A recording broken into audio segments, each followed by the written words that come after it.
estar aqui mais uma vez para ministrar a palavra do Senhor. Quero dar boas-vindas a todo mundo que já chegou, que está chegando.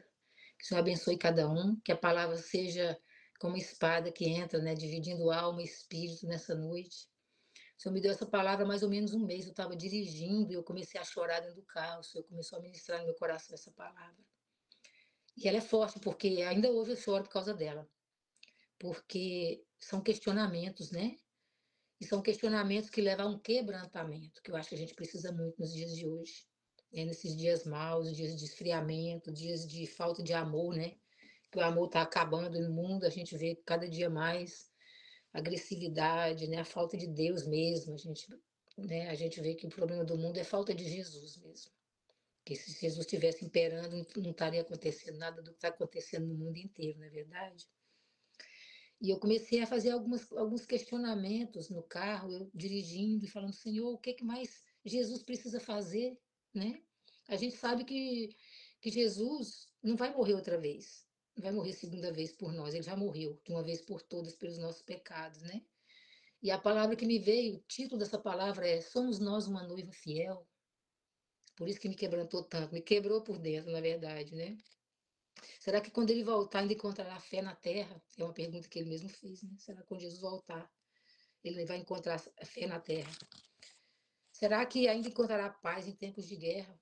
Guerras por todos os lados, né? Guerras e rumores de guerra, como a palavra de Deus fala, é o tempo que nós estamos vivendo, ainda mais, com mais intensidade. Será que ele merece a nossa fidelidade? Talvez muitos tenham perguntado nos dias de hoje. Será que ele é digno? Teoricamente, nós dizemos que sim, né, irmãos? Nós falamos que ele é digno, que ele é fiel, mas e na prática, né? E na prática? Quantas vezes nós somos infiéis ao Senhor?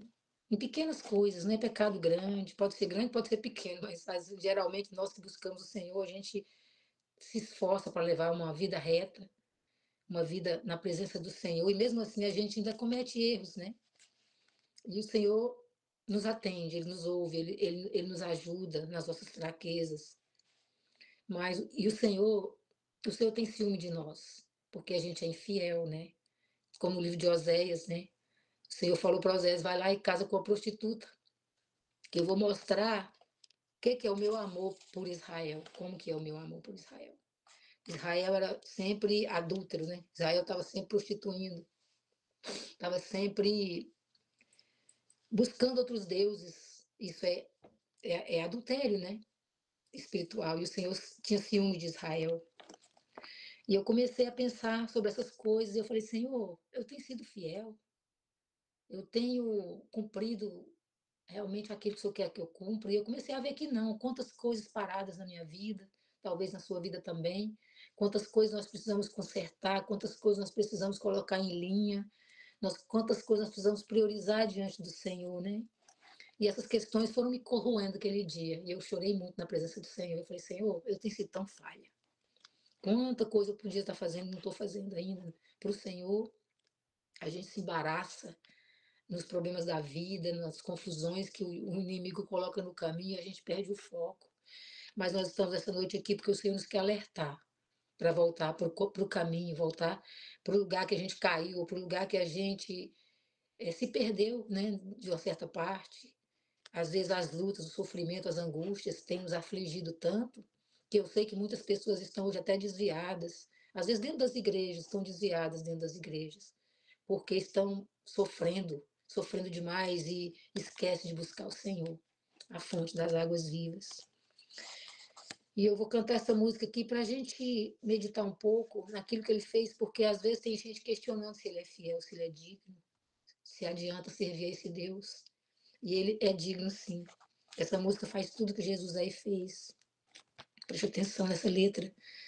Cristo levou sobre si as nossas dores. Ele levou sobre si as nossas transgressões. O castigo que nos traz a paz estava sobre ele, e por suas chagas fomos sarados. Ele levou sobre si as nossas maldições. Ele sofreu para que tivéssemos perdão. O seu sangue derramou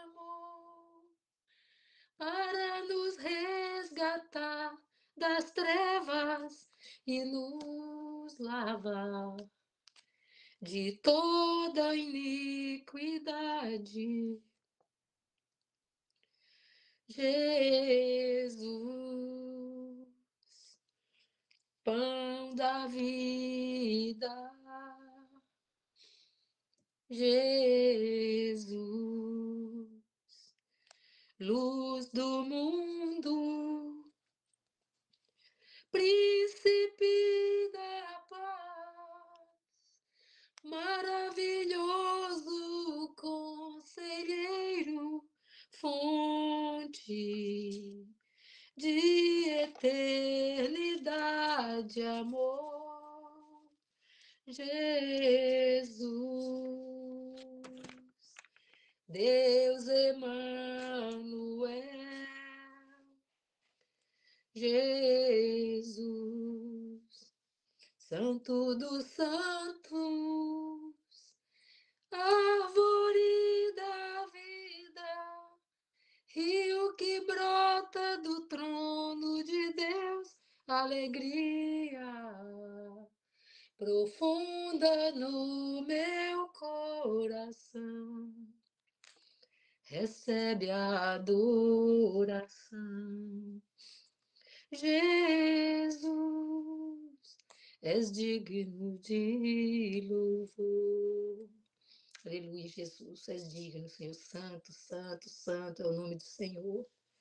Pai, te damos graças nessa noite, te louvamos, Pai, pelo teu amor derramado na cruz por nós.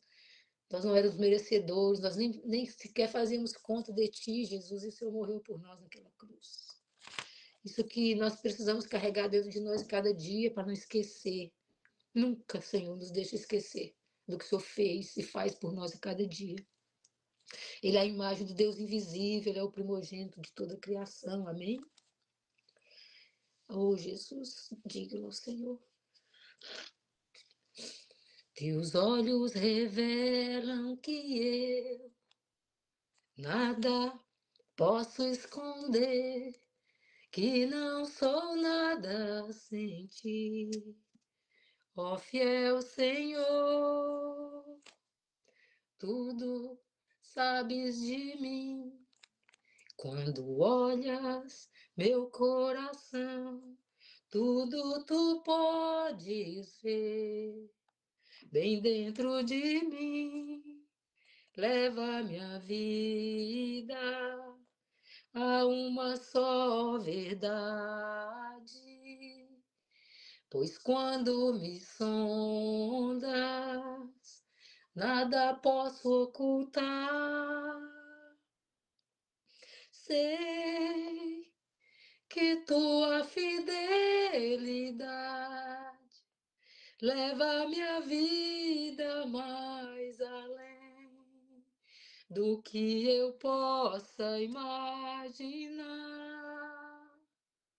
Sei e não posso negar que quando olhas para mim, me enches de tua paz. Oh, aleluia, Jesus. Aleluia, Jesus. Eita, Deus poderoso. Como eu disse, irmãos, hoje é uma noite de questionamentos, de quebrantamento. E eu começo por mim mesma, né? Seja bem-vindo ao clube, se você vai ser confrontado por essa palavra, como eu fui. E eu fico me perguntando, Senhor, será que eu tenho sido uma noiva fiel? Será que eu tenho respondido às expectativas do Senhor? Eu tenho sido obediente? As minhas motivações são corretas? Será que ainda teremos esperança diante de tanta injustiça na terra? Irmãos, a gente tem que se questionar, às vezes, algumas coisas, porque nem tudo, às vezes, por fora vai bem, por dentro nem tanto, às vezes, nas nossas vidas. E nós precisamos trazer isso diante do Senhor, que Ele é Pai, Ele é Deus, Ele nos ama, e Ele está de braços abertos para nos acolher nas nossas fraquezas, nas nossas aflições, amém? E nós sabemos que talvez não há justiça nessa terra, mas no céu, com certeza, a justiça do Senhor impera, né? E o justo juiz virá sem demora, é promessa do Senhor, nós aguardamos ansiosamente pela volta de Jesus. E ele vem, como a palavra diz, saltando sobre os montes, não mais como o cordeiro que foi morto, que foi sacrificado, né? Mas ele vem como o leão da tribo de Judá. Essa é a esperança que nós temos no nosso dia. Ele colocará as ovelhas à sua direita e os bodes à sua esquerda. É isso que nós temos que estar atentos para não virar bode, né, no meio do povo de Deus. Porque o bode é teimoso, o bode é cabeçudo, o bode não obedece, o bode é teimoso, ele vai para cima, ele só faz a vontade dele. Eu tenho um bode na fazenda, ele é lindo, dança e tudo, mas é teimoso, sobe em cima de tudo, sai destruindo tudo se deixar.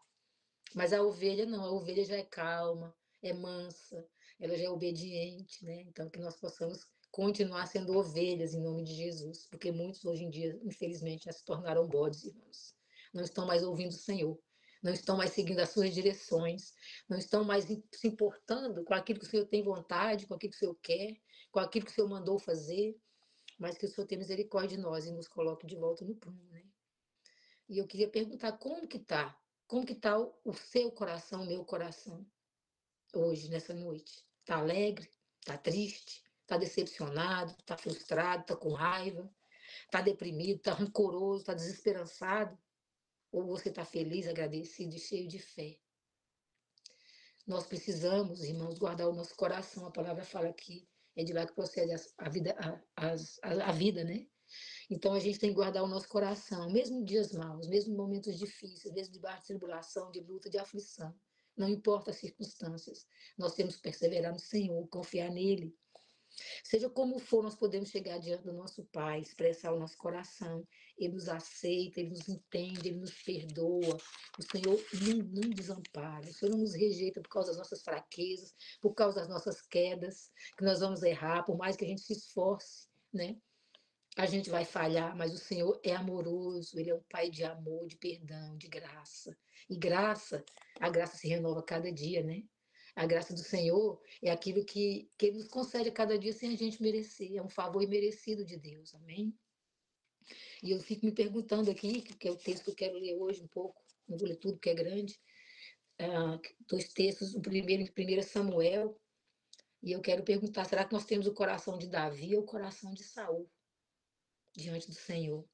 1 Samuel do 15, versículo 15, do 17 ao 23, eu vou só ler um pouquinho aqui, não vou ler tudo, quem quiser depois ler em casa. Deus manda o profeta Samuel repreender a Saul por ele ter desobedecido a palavra do Senhor. Ele pegou um despojo indevido. Deus falou para Saul, pode ir na guerra, vai ter vitória. E ele foi, mas Deus falou, não pega nada daquele povo. Queima tudo, não traz nada. E Saul decidiu por ele mesmo que ele ia pegar os despojos, o ouro, né, as coisas boas, as ovelhas, né, e as vacas, e segundo ele era para sacrificar o Senhor. Ele também trouxe o rei daquela terra que Deus amaldiçoou, Deus não queria nada disso, para contaminar a terra de Israel. E ele trouxe o rei e trouxe os animais para sacrificar. E Deus tirou com isso e mandou o profeta Samuel ir para ele falar: por que você fez isso? Eu não te coloquei como rei, você não era ninguém, não era nada. Eu te coloquei diante de Israel como rei, te dei tudo e você não pode obedecer a minha palavra.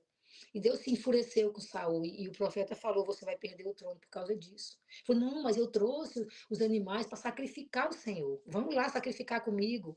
E o profeta falou: não, não vou. Deus não mandou fazer isso. E abandonou e nunca mais ele viu Saul até que ele morreu, né? Ele não viu mais Saul porque ele estava em desobediência e ele não cumpriu aquilo que o Senhor mandou. E o profeta não poderia se contaminar com o sacrifício que era abominável diante de Deus. E em 2 Samuel, não, mas voltando aqui para Saul, né? Porque às vezes a nossa desculpa é que nós estamos fazendo a vontade de Deus, né? A gente está fazendo a nossa vontade, mas está dizendo que está fazendo a vontade de Deus. A gente está fazendo alguma coisa dizendo que estamos fazendo aquilo que o Senhor vai se agradar quando o Senhor não pediu, quando o Senhor não quer, né? Isso é muito sério. A gente quer fazer as coisas do nosso jeito, do nosso tempo, na nossa hora, e Deus não se agrada disso, né? Quando a gente se submete, a gente não sofre danos, né, no caminho. E outra palavra é em 2 Samuel, do capítulo 12, né, do 1 ao 15. O Senhor manda o profeta Natan repreender o rei Davi. Ele contou uma parábola, o profeta Natan contou uma parábola para Davi de um homem rico, que matou a única ovelhinha de um homem pobre para servir de refeição para um visitante. Davi ficou indignado, né, com tal homem e falou para o profeta: esse homem tem que morrer e tem que pagar 4 vezes mais o que ele, né, usurpou do pobre. E aí o profeta olhou para Davi e falou: esse homem é você, Davi. Como às vezes a gente está enganado, né, irmãos? Ou então, mesmo sabendo do pecado, não confessa, está escondendo, achando que Deus não está vendo. E ele falou: você mandou Urias para ser morto na frente da batalha e ficou com a esposa dele. E por causa disso, sempre alguns dos seus descendentes morrerão de morte violenta. E eu farei com que uma pessoa da sua família cause a sua desgraça. Você verá isso quando eu tirar suas esposas e as der a outro homem, e ele terá relações com elas à plena luz do dia, em plena luz do dia. Meu Jesus. Você pecou escondido em segredo, mas eu farei com que isso aconteça para todo o povo de Israel ver. Davi pagou caro, porém foi perdoado, não perdeu o trono. E eu fiquei pensando assim, o pecado de Saul, será que foi pior do que o de Davi? Porque ele desobedeceu, ele quis sacrificar, talvez para se mostrar, não sei. A Bíblia não fala a motivação do coração de Saul, mas com certeza não era boa. Ele estava fazendo por ele mesmo. Senão Deus teria se agradado ou teria perdoado ele, né? Deus não perdoou Saul. O Senhor tirou ele do trono. Acabou, não teve mais. Acabou disso, acabou, né? Que Deus nos perdoe, né? Por às vezes querer fazer as coisas do jeito que a gente quer, querendo, ainda dizendo que é para agradar o Senhor. E o Davi que sofreu essas consequências muito sérias. Mas a diferença de Davi, se você ler o texto, que é grande, né? Eu quero que vocês leiam depois, se quiserem, é que Saul ficou com raiva do profeta. Ele puxou a veste dele, quase rasgando, e falou: vamos lá sacrificar comigo. Ele: não, não vou. E ele não se arrependeu. Ele quis fazer o que ele queria, continuou teimando, e ainda foi fazer aquilo que Deus não queria que ele fizesse. E às vezes a gente faz isso sem querer, às vezes, né, irmãos? Eu tenho misericórdia daqueles que fazem querendo, sabendo que não é, e vai lá e faz assim mesmo, que a gente se engana. Mas ele foi rejeitado por Deus, não teve perdão para ele, porque ele não se arrependeu, não teve um arrependimento genuíno, porque a gente pode falhar, a gente pode errar 10.000 vezes. O Senhor falou, ele vai sempre perdoar se tiver um arrependimento genuíno, se tiver um coração quebrantado. E a questão de Davi é que quando ele foi confrontado, aquilo matou ele por dentro. Ele não ficou indiferente àquela acusação, porque era verdadeira. E ele arrependeu, ele falou: Senhor, eu pequei contra o Senhor. Saul também falou: pequei contra o Senhor. Só que ele não teve arrependimento genuíno. E Davi foi para o jejum, foi para o clamor, foi para a oração. Ele ficou jejuando, porque a mulher que ele tomou do Urias, que ele mandou matar na guerra, que foi o propósito dele, mandou para morrer, para ele ficar com a esposa dele, que ele teve sexo com ela, ele teve um filho com ela. E o Senhor falou que iria perder, né? Então, o que aconteceu? Davi ficou de jejum 7 dias, ele não comia, ele não bebia, ele ficou lá e as pessoas preocupadas com ele, porque ele estava abatido demais. Ele clamando a Deus pela vida do filho dele, pelos pecados dele. Por Davi, o que agradava em Deus não era que ele era perfeito, pelo contrário, Davi errou mais do que qualquer um que eu conheço na Bíblia. Mas ele tinha um coração em Deus, ele tinha um coração quebrantado. Ele se arrependia dos pecados e ele confessava. E aquilo corroía ele por dentro. Ele não ficava indiferente, cauterizado, né? Ele colocava aquilo diante do Senhor. E ele ficou de jejum. E ele acabou que o filho morreu. Deus não ouviu a oração dele. Que era um filho abominável. Não a criança, mas o ato. O ato que trouxe aquela criança. E Deus queria punir Davi e Batseba pelo que eles fizeram. Mas o que acontece é que ele morreu. Quando os servos de Davi contou para ele que o menino morreu, ele saiu do luto, levantou a cabeça, saiu do jejum, da fome, do quebrantamento que ele estava, tomou um banho, vestiu roupas de linho e foi jantar. E os servos falaram: mas o senhor, depois que ficou sabendo que o filho morreu, agora que o senhor se alegrou? Ele falou: por quê? Agora ele está morto, não tem mais o que fazer. Até aqui eu orei, eu pedi ao Senhor pela vida dele, mas agora o Senhor levou, né? Ele reconheceu que o Senhor sabe o que faz e que ele mereceu não ser atendido naquele pedido diante do Senhor. Mas porque o Senhor, ele é justo, ele é amor e justiça, ele é justo juiz, ele não vai passar pano quando a gente fizer coisa errada, a gente vai ter as consequências, ainda que ele nos ama, nos perdoe, as consequências vêm, não é verdade? E tem gente que fala, não existe pecadinho, pecadão. Existe sim, pecadinho, pecadão. Eles são diferenciados pelas consequências. As consequências vão definir esse pecadinho e esse pecadão. Então, às vezes, a gente tem que pensar bem, porque às vezes um pecadinho, uma coisinha que não vai afetar tanto, a consequência é menor. Mas um pecado grave como esse é complicado. Vem consequências, vem sim, não tem como Deus não corrigir. Né? Deus é amor, mas ele também é juízo. Existe punição, mas também existe perdão. Graças a Deus por isso. Senão nós estaremos fulminados diante do Senhor. Como a palavra diz, que a misericórdia do Senhor é a causa de nós não sermos consumidos. Não é porque a gente é bom ou merece. É porque Ele é bom. Ele é bom e misericordioso. Amém? Os 10 mandamentos do Senhor são cumpridos a partir do primeiro. Que é o quê? Amarás o Senhor teu Deus de todo o teu coração, de toda a tua alma. E amarás o próximo como a ti mesmo, né? E eu percebo o seguinte, que isso não se trata de uma ordem cronológica, não é porque essa é a ordem certinha. Não, amar a Deus sobre todas as coisas é o primeiro mandamento, ponto final. E ao teu próximo como a ti mesmo. Isso significa que se você ama o outro como você se ama, você não vai matar, você não vai roubar, você não vai adulterar, você não vai trair, você não vai mentir, não vai roubar, não vai enganar, vai cumprir todos os outros. Porque se você não quer se machucar, não quer se ferir, não quer se dar prejuízo, você também não deveria dar para os outros. É assim que nós devemos viver. E muitos de nós temos falhado, né, irmãos? Às vezes a gente atende um mandamento, não atende o outro. Ninguém é perfeito, a gente nunca vai cumprir, porque Jesus cumpriu a lei por nós, graças a Deus por isso. Ele sabia que a gente jamais cumpriria a lei, né? Ele encheu a lei por nós, mas nós temos que fazer a nossa parte enquanto vivemos, esforçar cada dia, nos santificar cada dia, buscar no Senhor é, comandar, né, de maneira reta. O amor é comprovado com atitudes, não com palavras. Não adianta só falar, eu amo o Senhor. A gente vê, né, nas igrejas, nas lives, eu amo o Senhor é tudo na minha vida. Aí tá ferindo o irmão, tá rejeitando o irmão, tá fazendo fofoca, né? Tá denegrindo a imagem do irmão. E é sério, a pena para quem faz isso é muito. Eu não sei qual versículo agora, não me lembro, que fala sobre aquele que denigre a imagem do irmão. Então, tem quantas pessoas têm feito isso, irmãos? Infelizmente, dentro da igreja, a gente tem visto tantas pessoas que não têm temor, né? Pudor de falar dos outros, sem saber, às vezes, né? A gente tem que ter misericórdia. Às vezes, se alguém tiver falando blasfêmia, coisas horrendas, a gente tem todo o direito de se manifestar a nossa opinião. Mas ora pelo irmão, exorta ele, né? De preferência pessoalmente. E a gente não tem que encobrir o erro de ninguém. Porque a Bíblia fala que os escândalos são inevitáveis, mas ai daqueles pelos quais vêm os escândalos. Não é ai daqueles que divulgam também, não, porque quem tá fazendo coisas abomináveis, o Senhor mesmo faz questão de difundir, né, de divulgar, para que a pessoa seja tratada, porque Ele dá chance de arrependimento muitas vezes. O Senhor nos dá chance de arrependimento. Quando a gente não se arrepende, Ele expõe. Né? Então, que nós possamos nos arrepender antes de sermos expostos. Mas mesmo assim, o Senhor é misericordioso, Ele faz por amor, não é por maldade, por vingança, é porque Ele nos ama e quer nos corrigir, quer nos preparar para o grande dia, quando Ele voltar.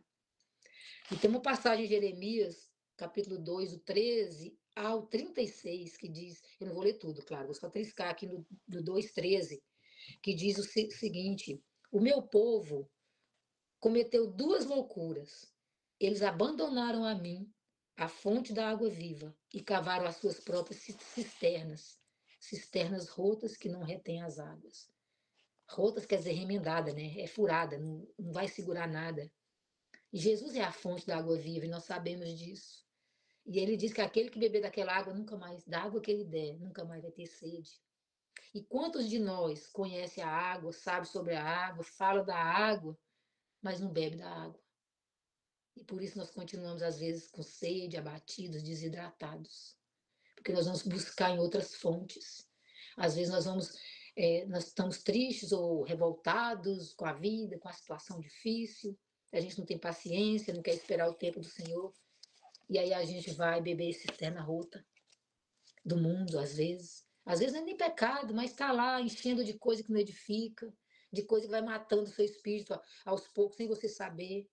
E não é que as coisas, tem muitas coisas legítimas que a gente pode fazer, de vestir, eu gosto de vestir, eu gosto de festa, eu gosto de dançar, eu acho que dançar é expressão de alegria, eu acho que a gente tem que celebrar, a gente tem que ser um povo alegre, né? A igreja não pode ser aquele povo feio, aquele povo que vive carrancudo, como muito tempo foi, um povo que não diverte, um povo que não sorri, um povo que condena toda a sua diversão porque acha que santidade é viver aquela vida sem graça, né? Sem felicidade, sem demonstrar alegria. Pelo contrário, a gente é o povo mais feliz, o povo mais lindo dessa terra. A gente precisa expressar essa alegria. E o motivo da nossa alegria, que é Jesus, não é mais nada, não é ninguém, não é dinheiro, não é fama, não é 1 milhão de seguidores, não é riquezas, não é bajulação, não é posição social, não é posição eclesiástica, não é diploma, não é ser doutor na Bíblia, como tem muitos aí que só tem letra, e eu tenho até, Deus me perdoe, mas não dá para mim, porque a letra mata, né? Você pode muito bem ter conhecimento, mas sem o espírito, não vai para lugar nenhum. Só vai ser soberba e arrogância, né? E as pessoas às vezes estão perdendo tempo nisso, mas que Deus tenha misericórdia de nós, que a gente possa realmente se quebrantar diante do Senhor cada dia e pedir, Senhor, me ajuda a enxergar, né, as minhas falhas. Porque a gente não consegue ver as nossas falhas, a gente só vê a falha dos outros. Já viu como é difícil a gente ver as nossas próprias falhas? Se Deus não mostrar, irmãos, a gente está se justificando toda hora. Quando as pessoas apontam o dedo para nós, a gente fica, não, mas eu não sou assim, não, mas eu não. Aí achando bom ou ruim, eu falo, Senhor, eu tenho isso dentro de mim. Eu sou assim, tem isso que eu não estou vendo, me mostra, me livra, me ajuda. Em nome de Jesus. Então, que a gente não fique com raiva de quem exorta, não fique com raiva de quem te fala a verdade, porque esse é seu amigo, esse que é o seu bem. Porque bajulador, ó, a igreja, o mundo está cheio. E aqueles que mais te bajulam são os que vão te trair. E aqueles que você mais bajula são os que vão te trair. Você vai ser decepcionado com aqueles. Então, não bajule ninguém, não tenha grupinhos especiais dentro da igreja. Seja amigo de todos, né? A gente tem que amar. A gente não precisa gostar de todo mundo, porque às vezes não tem afinidade, não dá. Mas amar, a gente tem que amar todos. Jesus falou. E sempre vai ter aqueles que a gente tem afinidade, que a gente quer mais perto, que é do peito, né? Aquele que chega junto. Mas a gente tem que amar todos e perdoar cada um, porque todos nós somos falhos. Às vezes o outro está falhando com a gente hoje, amanhã nós estamos falhando com ele. Então a gente tem que ter misericórdia, porque a graça de Deus, que foi estendida a nós, tem que ser estendida para o outro também. E senão a gente vai ficando muito crítico, muito amargo. Eu me lembro quando eu converti, estou me lembrando agora de uma ocasião que eu achei minha casa, né? O pardal encontrou casa, porque eu me achava deslocada do mundo, eu não entendia, não conhecia Deus, não conhecia a Bíblia. E eu me sentia fora, peixe fora d'água no mundo. Eu não sabia por quê. Eu chorava sem motivo. Eu falava, Deus, por que eu estou triste? Eu nem sei por que eu estou chorando. Eu chorava uma noite inteira. Mas dentro de mim tinha uma fé tão grande. Eu falava, mas Deus vai me ajudar. Amanhã eu vou ficar bem. Eu acordava forte. Eu mesmo sem saber quem que era Deus, sem conhecer Bíblia, ele já estava tão forte na minha vida. E quando eu ia a alguns lugares que eu chegava lá e eu começava a chorar, o que eu estou fazendo aqui? Olha, gente, meu marido aí entrou e saiu, só deu tchauzinho. Amém, amado. Deus abençoe. God bless you, my love. Então, então, aquele dia que Deus me falou, né? Por que que a gente. Eu perdi, gente. Perdi o fio da meada. Oh, Jesus. Mas voltando aqui, então, o que eu quero finalizar é dizer que a gente realmente, amada, nós precisamos do quebrantamento de espírito, né? Porque o noivo não vem buscar uma noiva infiel, o noivo não vem buscar uma noiva com vestes sujas, manchadas, uma noiva adúltera, uma noiva que se comporta de qualquer maneira, que tem amantes por aí, né? Que flerta com outros. Jesus não vem buscar uma noiva assim, ele vem buscar uma noiva santa, linda, imaculada. E eu sei que o Senhor está preparando a noiva dele, e nós somos a noiva dele. E nós temos que nos preparar cada dia. E a nossa oração tem que ser: sonda-nos, ó Deus, e conhece o nosso coração. Vê se há em nós algum caminho mau, em que nós temos sido infiéis. Que o Senhor gere em nós convicção de pecado e arrependimento, para que nós temos, para quem nós temos dado o melhor de nós, o melhor do nosso tempo. Pergunte para si mesmo, para quem eu tenho dado. Então eu vou cantar mais uma música para a gente encerrar, e eu quero que você tire esse tempinho para meditar, para perguntar para o Senhor, né, o que você precisa fazer, o que que eu preciso fazer para me voltar para o Senhor, para estar diante dele com graça, com mãos limpas, com coração puro, para que quando ele volte eu não tenha surpresa, para que ele não olhe para mim e diga: apartai-vos de mim que eu não te conheço, servo infiel, mas que ele possa olhar para cada um de nós essa noite em nome de Jesus e dizer: servo bom e fiel, entra para o gozo do teu descanso. O Senhor tem descanso para nós na vida eterna, amém? E eu vou cantar mais essa música. Enquanto isso, você esteja orando em espírito, perguntando para o Senhor. Você pode chorar, urrar, fazer o que você sentir no seu espírito. Porque eu ainda continuo tremendo por dentro com essa palavra. Porque nós precisamos disso todos os dias, irmãos. Antes de dormir, limpar o nosso coração diante do Senhor. Quando tiver alguma palavra que foi liberada de maneira torpe, ou uma atitude, ou um pensamento contra alguém, ou mesmo uma maldição que sem querer a gente às vezes lança contra um filho, um marido, um amigo, um irmão da igreja, alguém que nos feriu, a gente tem que nos purificar, o Senhor perdoa os nossos pecados, amém? Então, enquanto eu vou cantar, você vai buscando, fecha seus olhos, começa a orar em espírito, começa a clamar ao Senhor, amém? Se tu olhares, Senhor, para dentro de mim, nada encontrarás de bom, mas um desejo eu tenho de ser transformado. Preciso tanto do teu perdão. Dá-me um novo coração. Dá-me um coração igual ao teu. Meu mestre, dá-me um coração igual ao teu. Coração disposto a obedecer. Cumprir todo o teu querer.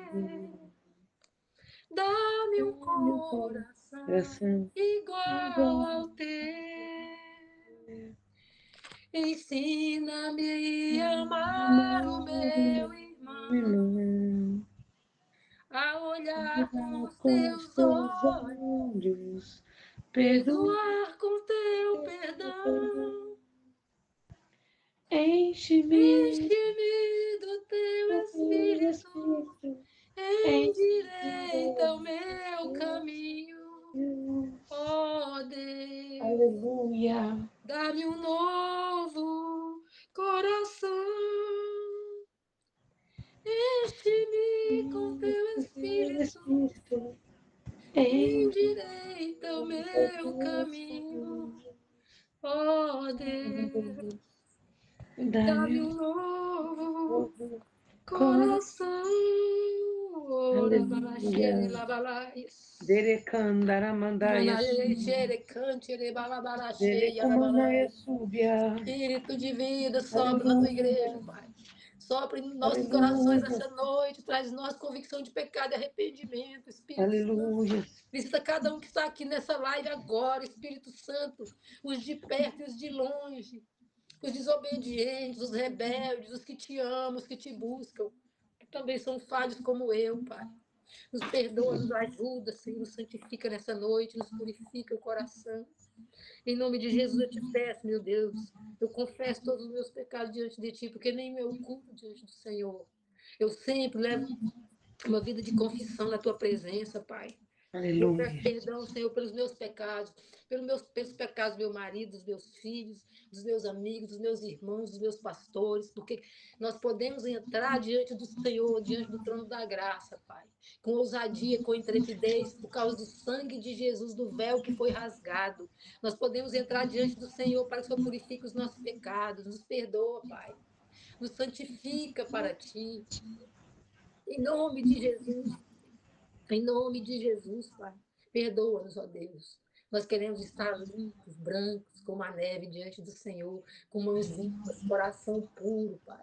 Em nome de Jesus. E por substituição, porque Jesus foi o perfeito substituto, sacrifício, mas nós podemos entrar diante de Ti em substituição pelo pecado dos nossos amados, Pai. Que o Senhor venha perdoando, purificando, santificando, em nome de Jesus. Porque nós confessamos os nossos pecados ao Senhor para que nós sejamos perdoados, mas precisamos confessar uns aos outros para que nós sejamos curados. Por isso, Senhor, em nome de Jesus, que hoje ninguém vai dormir à noite, se possível, e peça perdão àqueles que você tem ofendido. É muita gente, né, meus irmãos? Que às vezes a gente ofende sem querer, né? Querendo, né? Mas que o Senhor nos abençoe. Essa é a palavra que eu queria deixar para todos, em nome de Jesus, que o Senhor nos abençoe tremendamente. Ama a igreja do Senhor, ama a sua vida, em nome de Jesus. Deus abençoe. God bless you, my husband. I love you. Amém. Glória a Deus. Aleluia. Palavra magnífica.